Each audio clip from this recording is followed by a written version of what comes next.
Today, we're going to dig into the different kinds of rules that shape our existence. We're talking everything from the laws of the cosmos that you just can't break, to the messy rules of our society, and finally, to the personal codes we write for ourselves. So let's just dive right in. We are surrounded by rules, right? But they're not all created equal. There's this hierarchy to them. And if you can understand that hierarchy, you can navigate the world so much better. The big question is, which rules are totally unbreakable? Which ones can be bent? And which ones are really up to you to create? Some rules just feel fundamental, absolute. Like, as physicist Roger Penrose points out here, mathematical truths. They seem to exist completely outside of us, totally timeless and universal. It's less like we made them up, and more like we stumbled upon the actual blueprint for reality itself. And then you have the rules of society. This World Bank report, it shows how financial regulations, rules we invent to try and create some order, are unbelievably complex, and sometimes they backfire spectacularly.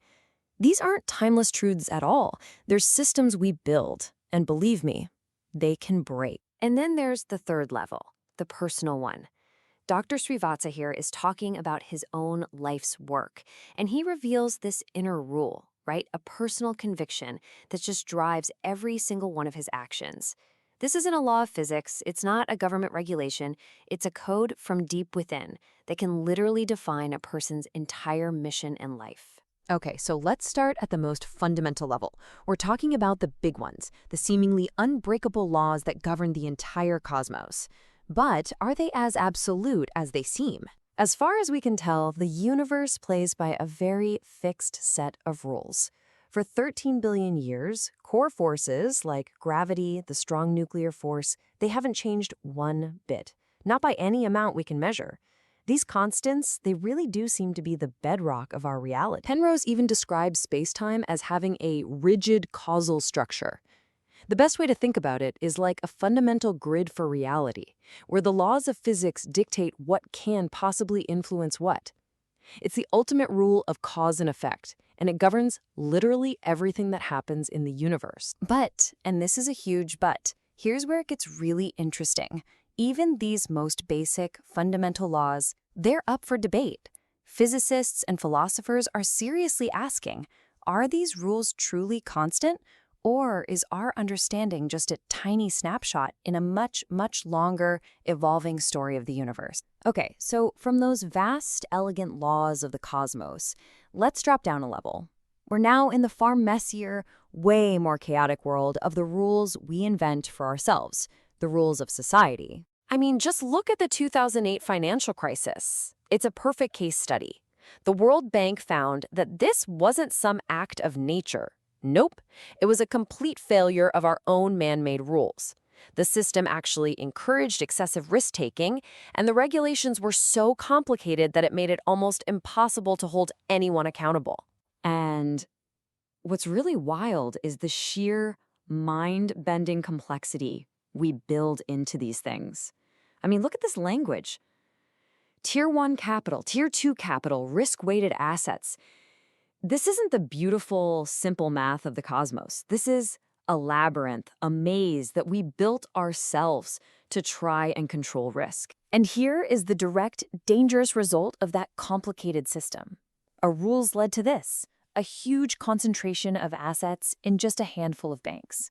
This created the infamous too big to fail problem, which leads to what's called moral hazard, where risky behavior gets a safety net, threatening the whole economy. So we've seen one type of man-made rule, a technical maze that pretty much failed.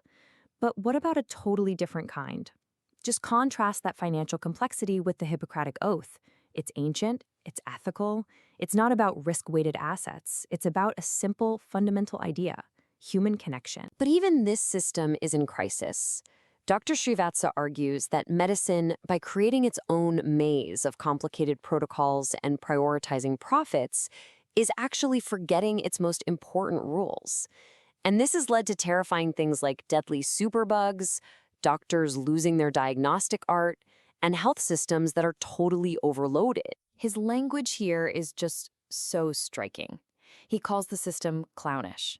He's arguing that these rigid, sometimes totally misleading protocols are replacing the most essential part of medicine, the actual art of listening to a patient's story, the human element. So, we've looked at cosmic laws and we've looked at man-made rules.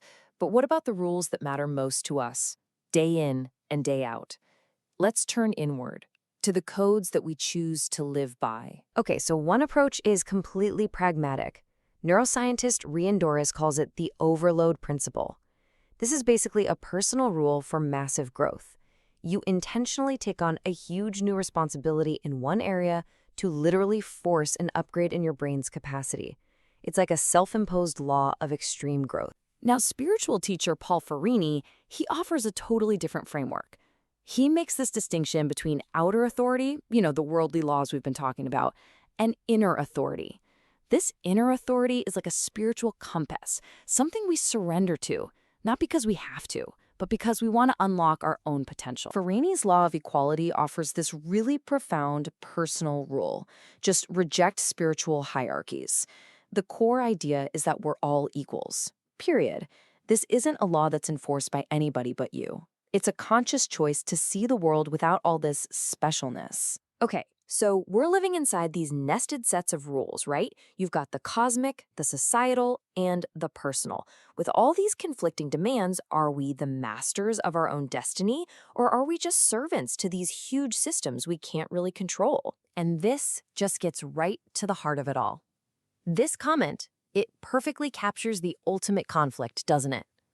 If every single atom in your brain follows the fixed laws of physics, then is our feeling of free will, our ability to write our own code, is it all just an illusion? Now, some stories take this idea of being controlled by outside rules to a, fantastical extreme. But honestly, we don't need to imagine secret reptilian overlords. The real conflict, the one we face every day, is between the societal rules we're told to follow and the personal code we feel we have to live by. So, what's the big takeaway from all of this? Real freedom, real agency. It doesn't come from trying to break the laws of physics. It comes from understanding the difference between these three levels, knowing which laws are absolute, which societal rules are flawed and totally negotiable, and which personal code you, and only you, must define for yourself. And that, right there, is the ultimate skill.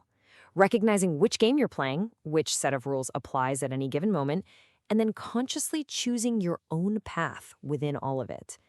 The universe has its laws. Society has its rules. So the final question is, what's your code?